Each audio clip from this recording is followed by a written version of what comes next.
સ્થાનિક સ્વરાજ્યની ચૂંટણીને લઈને સૌથી મોટા સમાચાર ફોર્મ ભરવાના 2 દિવસ બાકી હોવા છતાં ભાજપે યાદી જાહેર નથી કરી। લિસ્ટ જાહેર ન થતા દાવેદારોમાં ઉત્તેજનાનો માહોલ છે। 45 જેટલા સંભવિત ઉમેદવારોને ફોન પર ટિકિટ કન્ફર્મ કરાઈ હોવાનું સૂત્રો દ્વારા જાણકારી મળી રહી છે। 93 કોર્પોરેટરોમાંથી 20 થી 30% ઉમેદવારોને રિપીટ કરાશે તેવી પણ જાણકારી મળી રહી છે।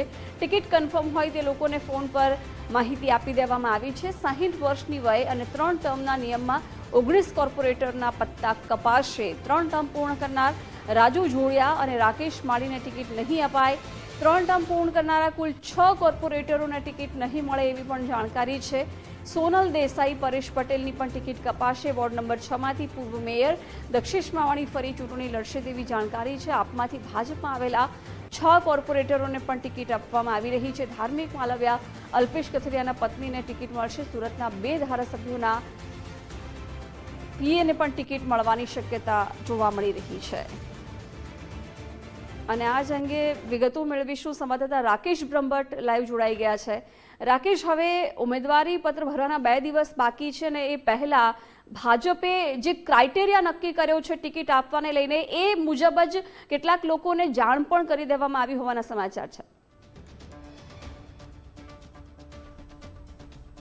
બિલકુલ, સ્થાનિક સ્વરાજ્યની ચૂંટણી જાહેર થઈ ચૂકી છે અને હવે ફોર્મ ભરવાની જે પ્રક્રિયા છે તે હવે હાથ ધરવામાં આવનાર છે। 11 એપ્રિલ સુધી જે ફોર્મ ભરી શકાશે, પરંતુ હજી સુધી ભાજપે કોઈ સત્તાવાર ઉમેદવારોની યાદી જાહેર નથી કરી। જો કે હાલ જે સુરતમાં 93 પૈકી જે કોર્પોરેટરો છે, જેમાં ખાસ કરીને 45 જેટલા સંભવિત કોર્પોરેટરોને ફોન પર ટિકિટ કન્ફર્મ થઈ હોવાની માહિતી આપી દેવામાં આવી છે। તે પ્રકારની માહિતી હાલ સૂત્રો થકી જાણવા મળી રહી છે।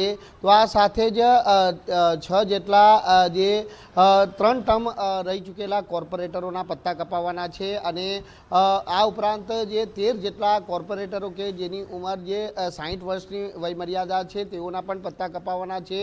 એટલે કુલ 74માંથી જે 30% જેટલા જે કોર્પોરેટરને રિપીટ કરાય તેવી શક્યતાઓને અહીં નકારી શકાય તેમ નથી।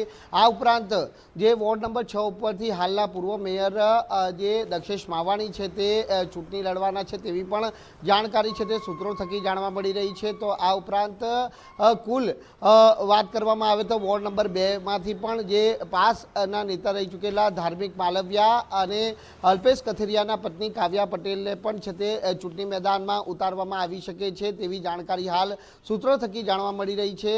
આ ઉપરાંત જે પ્રમાણે સ્થાનિક સ્વરાજ્યની ચૂંટણી માટે ભાજપમાં જે દાવેદારી નોંધાવવામાં આવી હતી તેમાં 2000થી વધુ દાવેદારી ફોર્મ ભરાયા હતા અને આ ફોર્મનું સ્ક્રુટિની કર્યા બાદ છે તે અલગ અલગ પેનલો મળી કુલ 360 જેટલા નામોની પેનલ તૈયાર થઈ હતી। ત્યારે આ પેનલોના જે રિપોર્ટ છે તે પાર્લામેન્ટરી બોર્ડ સમક્ષ મોકલી દેવામાં આવ્યો છે। એટલે હવે જે ગણતરી જે રાજકીય ગણતરીના આધારે આજે અથવા તો આવતીકાલે ભાજપ છે તે સત્તાવાર ઉમેદવારોની યાદી છે તે જાહેર કરે તેમ છે। પરંતુ આ વચ્ચે એક મહત્વની બાબત બનીને એ પણ સામે આવી રહી છે કે 2 ધારાસભ્યના જે પીએની ટિકિટ પણ છે તે નિશ્ચિત માનવામાં આવી રહી છે। જોકે ધારાસભ્યના નામ હાલ હજી જાણવા નથી મળ્યા, પરંતુ તેઓના 2 પીએની પણ જે ટિકિટ છે તે નિશ્ચિત માનવામાં આવી રહી છે। એટલે દાવેદારી ફોર્મ જે લોકોએ ભર્યા હતા તે દાવેદારોમાં હાલ ટિકિટને લઈને છે તે ઉત્સાહ અને ઉત્તેજના ચોક્કસથી છે। પરંતુ જોવાનું એ રહે છે કે જે પ્રમાણે ભાજપે ક્રાઇટેરિયા નક્કી કર્યો છે કે 60 વર્ષની મર્યાદા